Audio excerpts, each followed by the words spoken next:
సూలూరుపేటలో జనసేన దూసుకెళ్తోందంటున్నారు ఆ పార్టీ నేత ఉయ్యాల ప్రవీణ్. ఇక్కడ నుంచి తాను టికెట్ రేసులో ఉన్నానని చెప్పారు. ఒకవేళ టీడీపీ జనసేన పొత్తులో టీడీపీకి టికెట్ కేటాయించినా తాను వారితో కలిసి పనిచేయడానికి సిద్ధమంటున్న ఉయ్యాల ప్రవీణ్తో మా ప్రతినిధి సురేంద్ర ఫేస్ టు ఫేస్.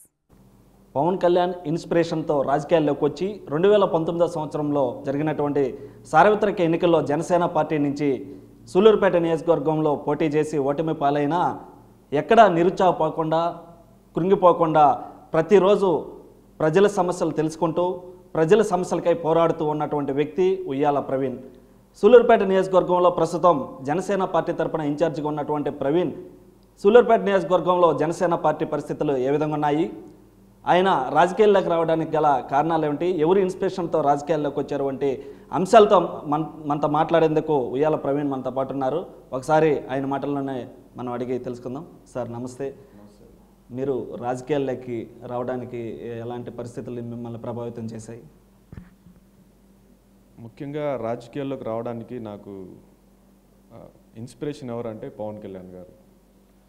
ఎందువల్లంటే 2014లో మన ఆంధ్ర రాష్ట్రం చాలా అడ్డగోలుగా విభజించబడింది. అంటే ఆంధ్ర రాష్ట్రానికి తీరని అన్యాయం జరిగింది ఆ రోజు.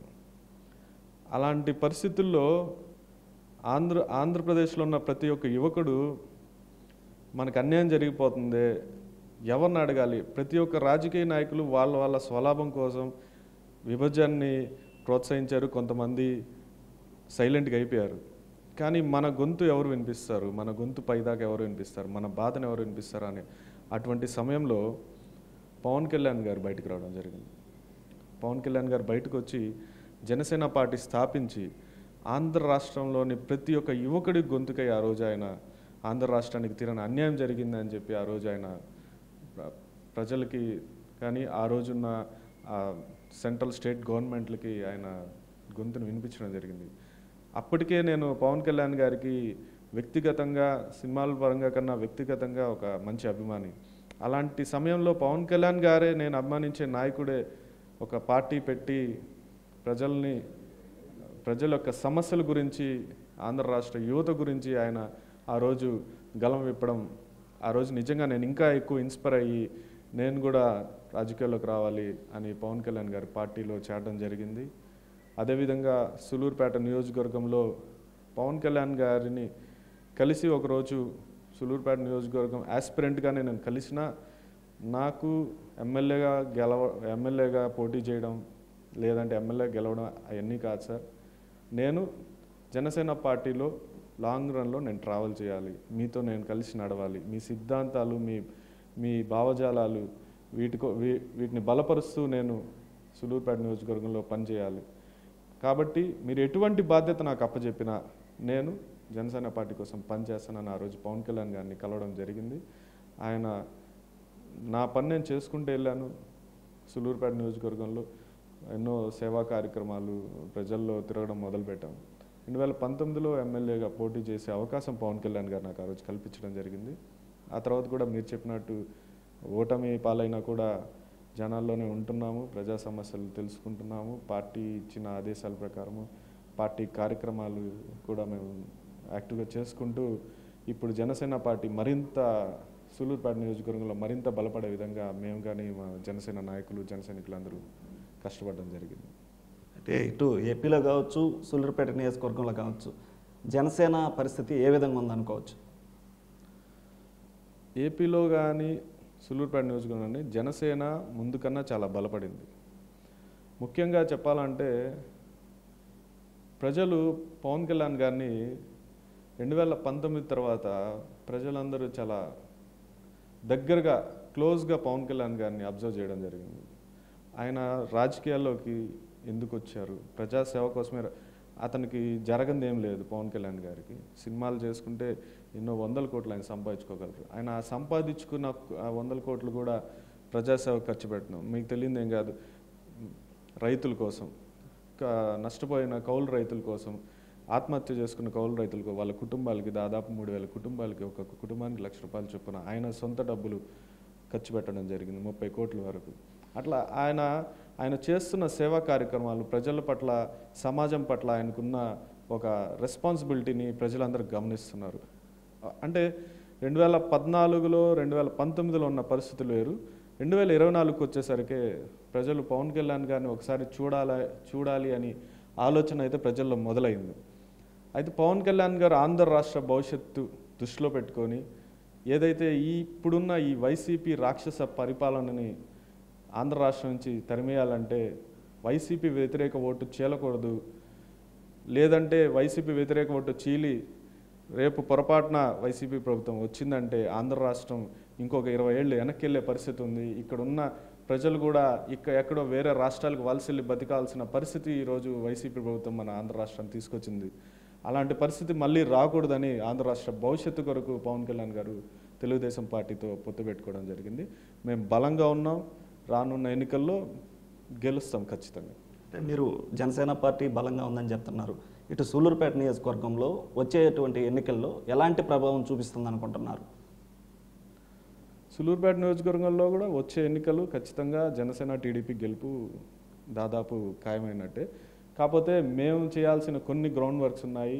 ఏదైతే వైసీపీ వ్యతిరేకులు ఉన్నారో, వ్యతిరేక కార్యకర్తలు ఉన్నారో, ప్రజలు ఉన్నారో, వీళ్ళందరినీ మేము కలుసుకుంటున్నాం, గ్రౌండ్ వర్క్ చేసుకుంటున్నాం. బ్యాక్ ఎండ్లో అందరూ ఒక తాటి మీదకి తీసుకొచ్చి ఏదైతే ఆంధ్ర రాష్ట్ర భవిష్యత్తు కోసం పవన్ కళ్యాణ్ గారు ఏ నిర్ణయం అయితే తీసుకున్నారో ఆ నిర్ణయం అదేవిధంగా సూలూరుపేట నియోజకవర్గ అభివృద్ధి కోసం అందరం ఒక తాటి మీదకి వచ్చి రేపు జనసేన టీడీపీని గెలిపించుకునే విధంగా అందరం వర్క్ చేసుకోవడం జరుగుతుంది. అంటే ఇక్కడ ఉన్నటువంటి ఎమ్మెల్యే పనితీరు కావచ్చు, ఇక్కడ సూలూరుపేట నియోజకవర్గంలో అభివృద్ధి ఏ విధంగా ఉందని అంటే మీరేం చెప్తారు? సూలూరుపేట నియోజకవర్గంలో అభివృద్ధి అనేది 0 అంటే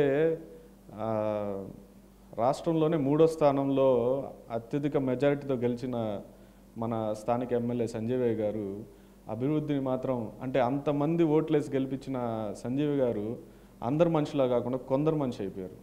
అందువల్లే ప్రజల్లో ఉన్న వ్యతిరేకత పక్కన పెట్టండి, వాళ్ళ కార్యకర్తలోనే విపరీతమైన వ్యతిరేకత, వాళ్ళ నాయకుల్లోనే విపరీతమైన వ్యతిరేకత. అంత వ్యతిరేకతని ఆయన మూటగట్టుకున్నా అంటే అతను ప్రజల గురించి పక్కన పెట్టండి, కనీసం ఆయన సొంత కార్యకర్తల గురించి కూడా ఆయన పట్టించుకున్న పాపన పోలేదు.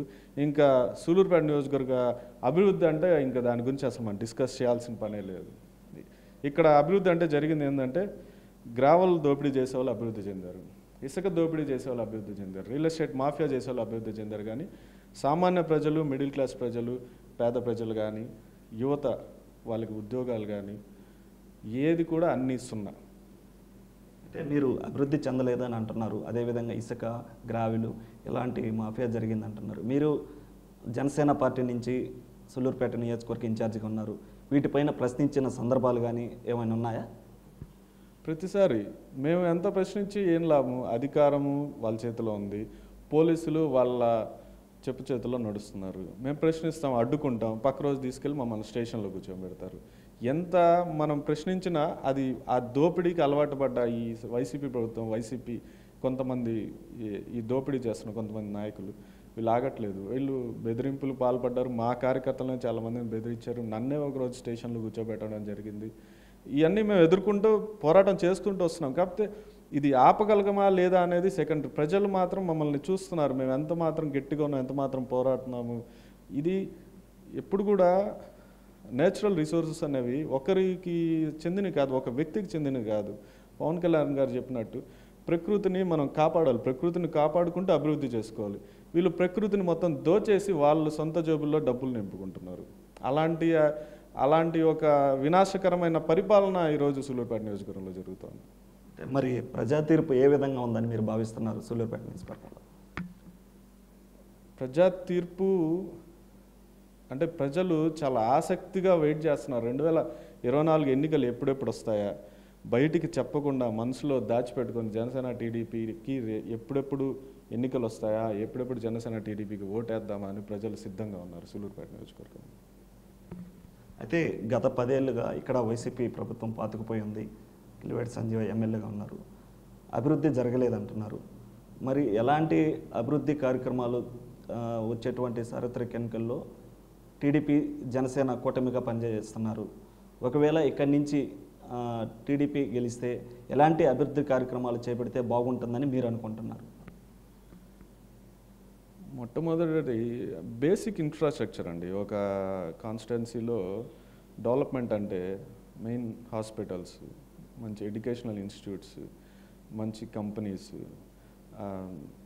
రోడ్స్, డ్రైనేజ్ సిస్టమ్, ఇవన్నీ బేసిక్ ఇన్ఫ్రాస్ట్రక్చర్. వీటి మీద కూడా కనీసం వీళ్ళు దృష్టి పెట్టలేదు ఈ సూలూరుపేట నియోజకవర్గంలో. ఇక్కడ ఓవరాల్ ఆంధ్రప్రదేశ్ పరిస్థితి అది. ఇక్కడైతే మరీ దారుణం. ఇక్కడ మనం చూస్తున్నాము, ఒక మంచి ఫెసిలిటీస్ ఉండే హాస్పిటల్ ఒకటి లేదు సూలూరుపేట నియోజకవర్గంలో. ఎక్కడ ఉంది? లేదు. కనీసం అలాంటి ఒక హాస్పిటల్ కట్టించాలన్న ఆలోచన కూడా ఈ 10 సంవత్సరాలుగా మీరు చెప్పిన ఎమ్మెల్యే గారికి కానీ ఇప్పుడున్న ప్రభుత్వానికి కానీ లేదు. అదేవిధంగా ఎంతోమంది యువకులు కష్టపడి చదివి మంచి మార్కులు సంపాదించి ఎక్కడెక్కడికో వెళ్ళి పనులు చేసుకుంటున్నారు. ఇక్కడ ఇన్ని ఇండస్ట్రీస్ ఉన్నాయి, ఇక్కడ ఎవరికి ఉద్యోగాలు కల్పించరు. వాళ్ళ చదువు తగ్గ ఉద్యోగాలు కల్పించరు. ఏదన్నా ఉంటే ఒక డైలీ వేజెస్ స్థాయిలో వాళ్ళకి ఎంప్లాయ్మెంట్ ఇస్తున్నారు తప్ప బాగా చదువుకున్న పిల్లకాయలకి ఇక్కడ అడ్మినిస్ట్రేషన్ స్థాయిలో వాళ్ళకి ఉద్యోగాలు కల్పించట్లేదు. ఏంటంటే రాజకీయం. వాళ్ళు అక్కడ లోకల్గా స్థానిక నాయకులు ఉంటారు, వాళ్ళు చెప్పిన వాళ్ళకి ఇస్తారు, లేదంటే బయట వాళ్ళని తెచ్చుకుంటారు. కానీ అలా కాకుండా ప్రతి ఒక్కరికి వాళ్ళకి చదువు తగ్గ ఉద్యోగం, వాళ్ళ ఉద్యోగం తగ్గ శాలరీ, అదేవిధంగా hospitals, education institutes, infrastructure, roads, వీటన్నిటి మీద డెఫినెట్గా జనసేన టీడీపీ ప్రభుత్వం కాన్సన్ట్రేట్ చేసి డెవలప్ చేస్తుంది. అయితే ఇప్పటికే పైన ఉన్నటువంటి పెద్దలు టీడీపీ కావచ్చు, ఇటు జనసేన నుంచి పవన్ కళ్యాణ్, ఇటు చంద్రబాబు 2 పార్టీలు కూటమిగా పోటీ చేస్తాయని ఇప్పటికే ప్రకటించడం జరిగింది. ఇటు సూలూరుపేట నియోజకవర్గానికి ఇప్పటి వరకు అయితే ఇంకా అభ్యర్థిని అయితే ప్రకటించినటువంటి పరిస్థితి లేదు. ఒకవేళ అభ్యర్థిగా ఎవరిని ప్రకటిస్తే బాగుంటుందని మీరు అనుకుంటున్నారు? మీరు జనసేన పార్టీ నుంచి టికెట్ ఆశిస్తున్నారా? ఆల్రెడీ 2019లో పోటీ చేసిన వ్యక్తిగా నేను డెఫినెట్గా టికెట్ అయితే ఆశిస్తాను. దాంట్లో మనం తప్పు చెప్పడం ఉంది. ఫ్రాంక్గా టు బి ఫ్రాంక్ నేను ఆశిస్తున్నా. బట్ పవన్ కళ్యాణ్ గారు తీసుకున్న ఏ నిర్ణయాన్నైనా నేను జనసేన పార్టీ అభ్యర్థిగా నాకు అవకాశం ఇచ్చినా, లేదు ఇక్కడ టీడీపీకి అవకాశం కల్పించి టీడీపీ అభ్యర్థిని ఉమ్మడి అభ్యర్థిగా నిలబెట్టినా నేను పనిచేయడం, ఎవరైతే ఆ అభ్యర్థి ఉన్నారో ఆ అభ్యర్థిని గెలిపించుకోవడం అనేది ఖచ్చితంగా ఎవరు అభ్యర్థి ఉన్నా కూడా పనిచేస్తాం. ఇక్కడ జనసేన టీడీపీ గెలిపే ధ్యేయం, కానీ అభ్యర్థి ఎవరనేది నాకు ముఖ్యం కాదు. పవన్ కళ్యాణ్ గారి నిర్ణయమే నాకు ముఖ్యం. అయితే ఇప్పటికే సూలూరుపేట నియోజకవర్గంలో వైసీపీ నుంచి వర్గపోరు ఉందని తెలుస్తుంది. దీంట్లో భాగంగా టీడీపీ జనసేనకి కలిసి వచ్చే అవకాశం ఉందా అని మీరు అనుకుంటున్నారా?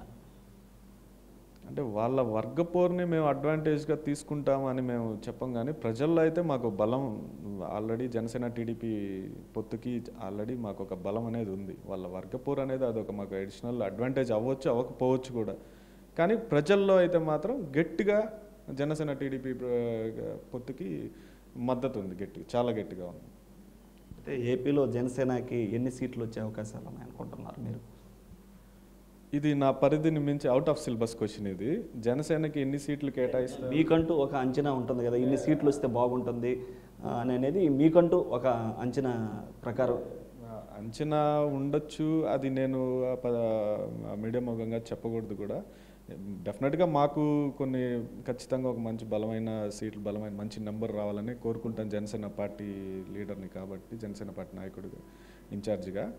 కానీ పవన్ కళ్యాణ్ గారు ఎప్పుడు కూడా ఆయన, నా నమ్మకం ఏంటంటే ఆయన తీసుకునే ఏ డెసిషన్ అయినా చాలా దూరంగా ఆలోచించి ఒక మంచి ఆలోచనతో ఒక డెసిషన్ తీసుకుంటారు పవన్ కళ్యాణ్ గారు అనేది నా నమ్మకం. సో ఆయన ఏ నిర్ణయం తీసుకొని నాకు ఎటువంటి ఆదేశాలు సూలూరుపేట నియోజకవర్గానికి పంపిస్తారో ఆ ఆదేశాలను ఇక్కడ తూచా తప్పకుండా పాటించడం మాత్రం నా ధర్మం. అయితే టీడీపీ జనసేన కూటమిలో భాగంగా టీడీపీ మీతో కలిసి వచ్చేటువంటి పరిస్థితులు ఉన్నాయా ఇక్కడ సూలూరుపేట నియోజకవర్గంలో?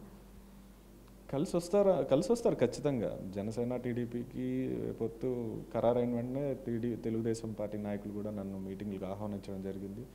కార్యక్రమాలు కూడా మేము కలిసి చేసాము. మొన్న రోడ్స్ గురించి కూడా కలిసి చేసాము. ప్రస్తుతానికి అందరం కలిసే బాగా ఒక తాటి మీదే ఉన్నాము, కలిసే పని చేస్తున్నాము కూడా, చేస్తాము కూడా.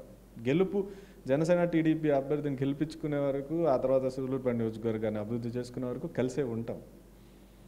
అయితే ఈ సూలూరుపేట నియోజకవర్గానికి సంబంధించి మీరు జనసేన పార్టీ నుంచి ఏవైనా పోరాటాలు కానీ, ఏదైనా సమస్యల మీద పోరాటం కానీ, ఆ సమస్యల పరిష్కార దిశగా వెళ్ళినటువంటి పరిస్థితులు ఏమైనా ఉన్నాయా?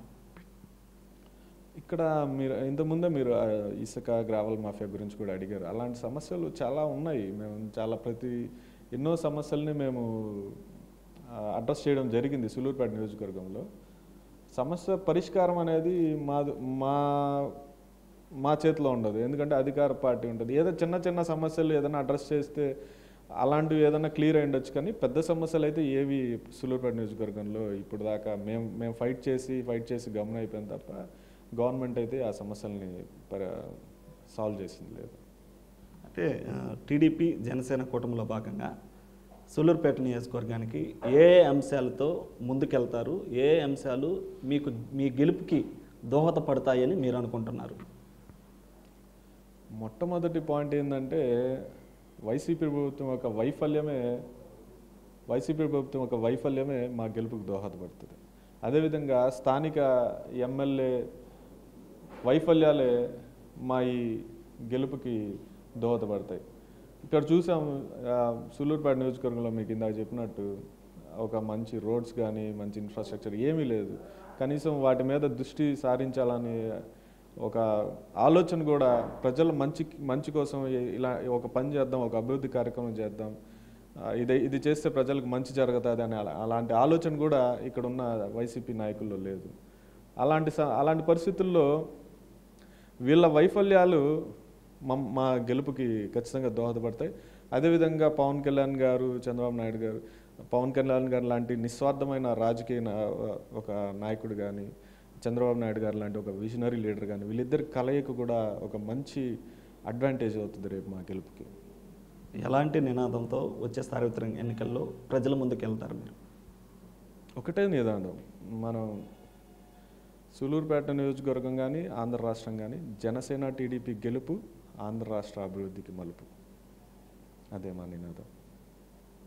అంటే మొత్తం మీద కూడా సూలూరుపేట నియోజకవర్గంలో ఉన్నటువంటి ఈ యొక్క పరిస్థితులు, ఇక్కడ ఉన్నటువంటి ఈ వర్గపోరు, అభివృద్ధి ఏదైతే జరగలేదని చెప్తున్నటువంటి పరిస్థితులు ఏవైతే ఉన్నాయో వాటిలన్నిటిని కూడా అధిగమించి వచ్చేటువంటి చారిత్రక ఎన్నికల్లో గెలిపే ధ్యేయంగా టీడీపీ జనసేన కూటమిగా పనిచేస్తామని, అదేవిధంగా ప్రతి ఒక్కరు కూడా ఈ సూలూరుపేట నియోజకవర్గంలో ఉన్నటువంటి అభివృద్ధి కార్యక్రమాలు ఏ విధంగా ఉన్నాయో కూడా ఆలోచించుకోవాల్సిన పరిస్థితులు అయితే ఉన్నాయని ఉయ్యాల ప్రవీణ్ చెప్తున్నటువంటి పరిస్థితి.